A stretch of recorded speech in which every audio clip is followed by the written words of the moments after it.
কিয়ামতের নির্ধারিত এটি হবে এবং এই দুনিয়াতে হবে যখন সব কিছু ধ্বংস হবে, এক আল্লাহ ব্যতীত আর কোনো কিছু থাকবে না, তখন তিনি পুনরায় পৃথিবী বানাবেন। এটা রবারের মতো টেনে বড় করবেন এবং সূর্যকে পৃথিবীর নির্দিষ্ট একটা সীমানায় আনবেন। কতটুকু আনবেন তা কোনো সহি হাদিস নেই, তবে খুব কাছেই আনবেন। যত রুহ ছিল সকল রুহকে এখানে একত্র করবেন। সবাই শুধু একটা পা রাখার মতো জায়গা পাবে। এত মানুষ এত জিন, শুধুমাত্র পা রাখার জায়গা হবে। সবাই তখন ভাববে কি করেছিল তারা, কি হয়েছিল তাদের। তখন সবার মনে পড়বে তারা কোথায় ছিল।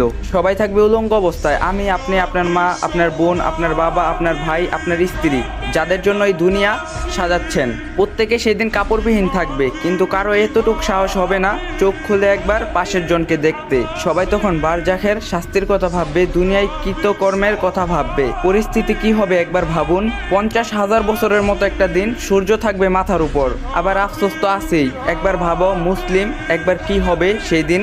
আজ গান শুনছেন, হারাম রিলেশন সম্পর্ক, সুদ খাচ্ছেন, গেম খেলে সময় নষ্ট করছেন, চোখ দিয়ে তাকিয়ে মজা নিচ্ছেন, নামাজ ছেড়ে দিচ্ছেন, দাড়ি কেটে ফেলছেন। আজ যেভাবে আল্লাহ তাআলাকে ভুলে গেছেন, আল্লাহ তাআলা সেদিন আপনাকে ওইভাবে ভুলে যাবে। এটা আল্লাহ নিজে বলেছেন কুরআনে। একবার ভাবো কি হবে ভয়ঙ্কর সেই দিন, যখন জাহান্নাম গর্জন করতে করতে আসবে। তখন সকল মানুষ গর্জন শুনে জ্ঞান হারিয়ে ফেলবে, যদিও তা 500 বছরের দূরত্ব থাকবে। কিছু মানুষ আফসোস করতে করতে নিজের আঙ্গুলের মাংস কামড়িয়ে গিলে ফেলবে। সে হাতের যন্ত্রণা অনুভব করবে না, শুধু আফসোস আর আফসোস করবে। যখন জাহান্নামকে তাদের সামনে হাজির করা হবে, পরিস্থিতি কি হবে একবার ভাবুন। নিজের মা, আপন মা, যে মা তার সন্তানকে ছাড়া দুনিয়াতে থাকতে পারে না, সে মা ওই জাহান্নামকে দেখার পর আল্লাহকে ঘুষ দিতে চাইবে। নিজের সন্তানকে বলবে, আল্লাহ আপনি আমার এই সন্তানটাকে নিয়ে নিন, তবু আপনি আমাকে জাহান্নামের আগুন থেকে রক্ষা করুন। আপন বড় ভাই, যে ভাই বোনের দিকে কেউ তাকালে চোখ তুলে নিত, সে ভাই বলবে, আল্লাহ আপনি আমার এই বোনকে নিয়ে নিন আর আমাকে এই জাহান্নামের আগুন থেকে রক্ষা করুন। যে স্ত্রীকে খুশি করার জন্য এত কষ্ট করেছেন,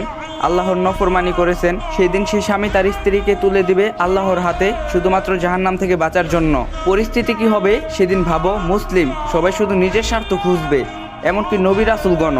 সূর্যের তাপ এত ভয়ঙ্কর হবে যে একদিকে উলঙ্গ অবস্থায় গরম, আর অন্যদিকে দুনিয়ার কথা আর আফসোস করতে করতে ঘেমে যাবে। এবং সেই ঘাম হবে কারো হাঁটু সমান, কারো কোমর সমান, কারো গলা সমান, কারো কান সমান।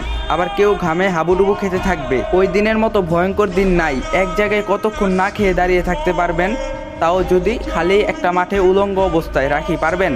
পারবেন না। সেই দিন তারা টিকে থাকতে পারবে যারা দুনিয়ায় আল্লাহ তাআলার জন্য সর্বদা সময় দিয়েছেন। তারা পারবে যারা এই দিনের কথা স্মরণ করে সর্বদা এই দিনের প্রস্তুতি নিয়েছেন। ধোকাহীন দুনিয়ায় নয়, চিরস্থায়ী সুখ পাওয়ার জন্য যারা সর্বদা দুনিয়ায় ধোকা থেকে বেঁচে আল্লাহর জন্য নিজের নফসকে বিক্রি করে দিয়েছেন আল্লাহর কাছে, তারাই সেখানে টিকে থাকতে পারবে। একটাই নসিহা করব, সর্বদা আল্লাহর জন্য সময় খুঁজুন এবং বেশি বেশি করে ইবাদত করুন। তো আপনাদের ভালোবাসায় কালকে একটা পেজ খুলছি, পেজের লিঙ্ক আমার টিকটকের বায়োতে দেওয়া আছে। যারা যারা আমার মন থেকে ভালোবাসেন তারা আমার পেজটাতে ফলো দিবেন। আর যদি ভিডিওটা ভালো লাগে, like, comment, share and copy link করে দিবেন।